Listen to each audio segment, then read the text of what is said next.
The Upper Class Twit of the Year is a classic comedy sketch that was seen on the TV show Monty Python's Flying Circus, and also in a modified format as the finale of the movie. And now for something completely different. It is notable for its satire on dim-witted members of the English upper class. Scenario: to a horse race-style commentary by John Cleese, we view an obstacle course race among 5 stereotypical upper-class twits, to determine the 127th annual Upper Class Twit of the Year. The competitors are: Vivian Smith Smith has an O-level in camel hygiene, can count up to 4. Simon Zinc Trumpet Harris, married to a very attractive table lamp. Nigel Incubator Jones' best friend is a tree, a stockbroker in his spare time. Gervais Brook hamster used as a waste paper basket by his father, also in The Guards. Oliver Street, John Mollusk said to be this year's outstanding twit. His father was a cabinet minister, and his mother won the Derby.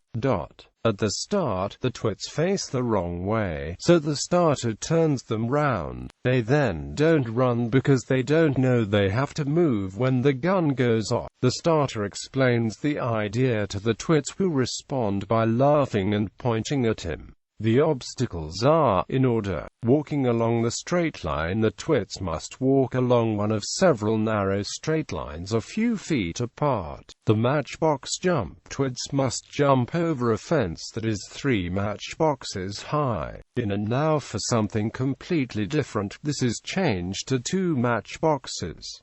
Nigel refuses the fence. Kicking the beggar: the twits must approach a beggar with a tray and kick him until he falls over. The hunt ball photograph: the twits must have the photographs taken and make small talk with a pair of attractive females. Lady Arabella Plunkett and Lady Sarah Pencil Farthing. Vivian Steamroller Adams Pie Biscuit Aftershave Gore String Bottom Smith. Reversing into the old lady: the twits must get into the sports cars and reverse them into a cardboard cutout of an old lady, then speed off. On this obstacle, Oliver Street, John Mollusk proves his outstanding twitness by managing to run himself over, rendering him dead, but not necessarily out of the competition. This leads straight into ...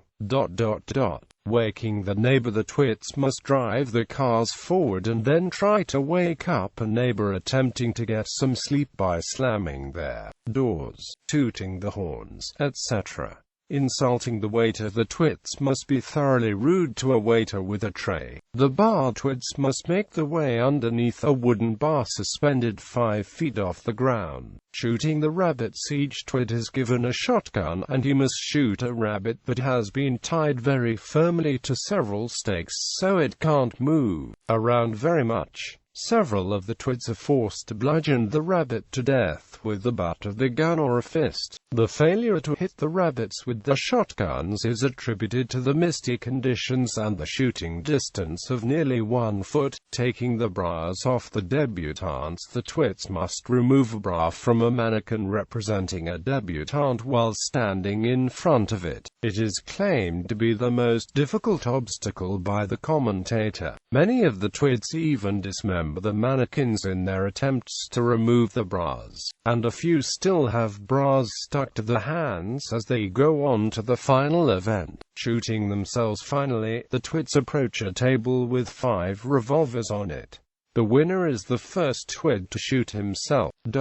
The sketch ends with Gervais Brook hamster coming in first, followed by Smith and Nigel Incubator Jones in a medal ceremony, while Simon Zinc Trumpet Harris manages to club himself unconscious with the butt of his gun. The 3 coffins of the winning twits are placed on the medal rostrum and medals are draped around them. Cleese ends his commentary by remarking that there'll certainly be some car door slamming in the streets of Kensington tonight. Quote, However, in the NFSCD the standings are different, with Simon accidentally shooting Vivian into second place, then shooting himself into third place, and Nigel knocking himself unconscious. Production. In MPFC there is a very small crowd, which is mainly made up of cardboard cutouts of donkeys, whereas in the NFSCD stock footage of large crowds in stadiums is used. The TV sketch was filmed at Hurlingham Park in Fulham, a location presumably chosen for its proximity to Television Centre. The film's sketch was made at Stirling Corner Sports Centre near Borehamwood. Inspiration. John Cleese has stated that the idea for the "Wake the Neighbor" part was inspired by an apartment he once rented that was near a bar whose patrons kept him awake at night when they slammed the doors to the cars. This is also mentioned in trivia notes included on the A&E DVD release of Season 1, though the wording that suggests the entire sketch may have been inspired by the people Cleese encountered, not just "Wake the Neighbor."